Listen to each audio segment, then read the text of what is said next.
The City of Seattle is currently in the process of updating our comprehensive plan, which we are calling the One Seattle Plan. The plan is a roadmap for where and how Seattle will grow and invest in communities over the next 20 years, towards becoming a more equitable, livable, sustainable, and resilient city. As part of this process, the city is proposing to update the rules that apply to neighborhood residential zones. Today, neighborhood residential zones represent more than 2/3 of the city. Within these zones, only one home is allowed per lot, plus up to 2 accessory dwelling units. Seattle's neighborhood residential zones play an important role by providing opportunities for households to own homes with multiple bedrooms and direct access to outdoor space. However, these neighborhoods are increasingly out of reach for most households. The median sales price of a detached home now exceeds $1 million. This means that large portions of Seattle are inaccessible to low and moderate income households. One goal of the One Seattle plan is to ensure that there is a wider diversity of housing options in neighborhoods throughout Seattle, so that people can stay in the neighborhoods they love as their needs change. Updating neighborhood residential zoning is just one part of a larger growth strategy. The city is also identifying areas that might be appropriate for apartments. Consequently, the city is also proposing to rezone some areas that are currently zoned neighborhood residential to other zones. These areas include designated growth centers, as well as some parcels that abut frequent transit routes.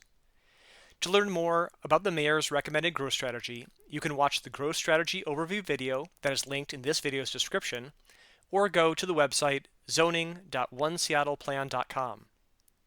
On the website, there's also a link to draft zoning maps, which show whether lots that are currently zoned neighborhood residential are proposed to remain in neighborhood residential zoning or might be changed to a different zone. This video summarizes the regulations that would apply in areas that remain in neighborhood residential zoning. As we consider changes to neighborhood residential zones, there are many goals that we are trying to achieve. These include increasing the supply and diversity of housing, addressing past and ongoing harms from housing discrimination, racial disparities, and exclusionary zoning, discouraging one-for-one replacement of existing homes, which reduces the number of smaller homes without increasing housing choice, creating opportunities for open space and trees, creating well-designed buildings compatible with the existing urban fabric, and complying with new state rules. In 2023, the Washington State Legislature adopted House Bill 1110, often referred to as the Middle Housing Bill. HB 1110 requires cities in Washington state to allow a wider range of housing types, including duplexes, triplexes, fourplexes, and apartments throughout residential areas. In Seattle, the bill requires zoning that allows at least 4 units on most residential lots, and at least 6 units on residential lots within a quarter mile of major transit stops, such as light rail and bus rapid transit, and on lots that have at least 2 income-restricted affordable dwelling units. To comply with state law and meet other goals, we are proposing to change many of the development standards that apply in neighborhood residential zones. We are proposing to increase the number of homes allowed on a lot.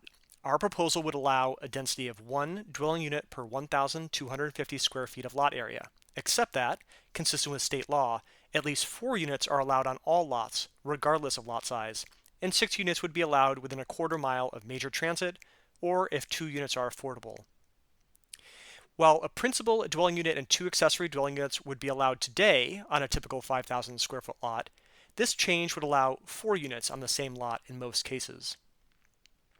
We are also proposing to increase the amount of floor area that is allowed in new buildings. Floor area is typically regulated by a floor area ratio. The amount of floor area allowed is calculated by multiplying the floor area ratio by the size of the lot.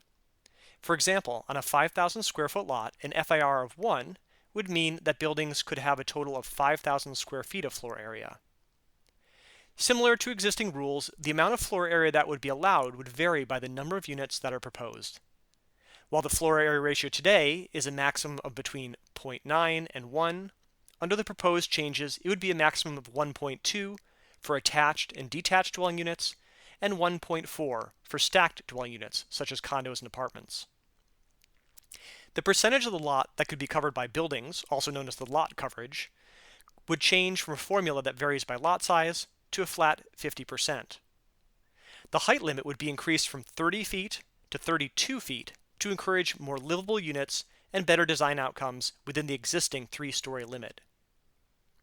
The city is proposing to add a new open space requirement to ensure that at least 20% of the lot area would be set aside as open space. Lastly, the distances that buildings must be set back from lot lines would be modified to allow more design flexibility. Front setbacks would be reduced to 10 feet. Rear setbacks for a principal dwelling unit would be reduced to 10 feet or 0 feet if there is an alley. Accessory dwelling units would continue to have a 5-foot rear setback, and the side setback would stay at 5 feet. To help people understand the potential impact of these changes, the City commissioned Maker's Architecture to develop visualizations of housing that might be developed under these standards. Here are some examples of the likely outcomes. These models show a range of building types, densities, and parking configurations.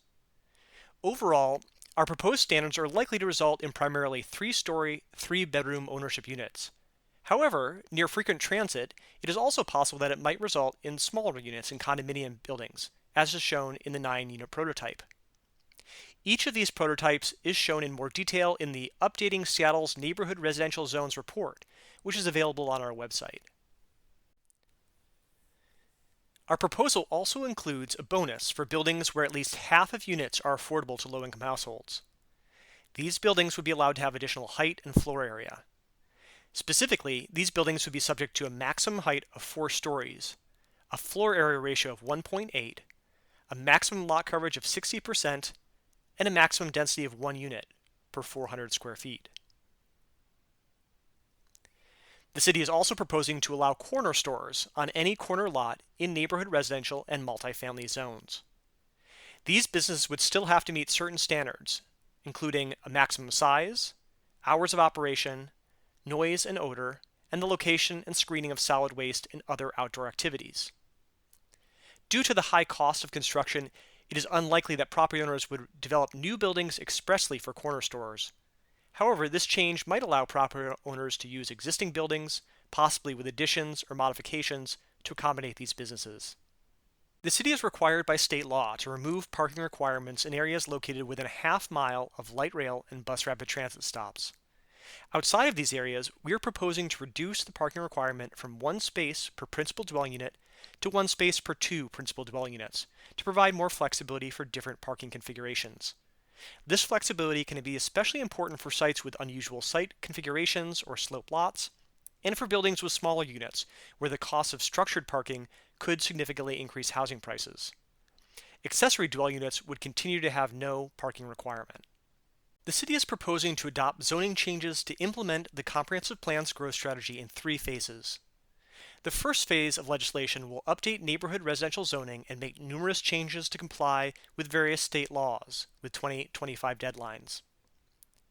In March of 2024, the city released a draft proposal for updating neighborhood residential zones. After public review, the proposal was updated to reflect public feedback. We are now looking for feedback on this new revised approach, as well as draft legislation to implement that approach until December 20th of 2024. Once the public engagement period is complete, we will update the proposal again based on feedback and transmit final legislation to City Council for review and adoption. We anticipate that the final legislation to update neighborhood residential zoning will be transmitted in March of 2025 and adopted by Council in June of 2025. Thank you for watching this video to learn more about Seattle's update to neighborhood residential zones. If you have questions about the proposal, there are multiple options for getting more information on our website at zoning.oneseattleplan.com. This site contains a summary of the proposal which provides more detail as well as visualizations of potential outcomes. The city will also be hosting information sessions and office hours where you can ask questions of city staff. Once you feel you understand the proposal, you can submit comments through the website. The city will be accepting comments until December 20th, 2024.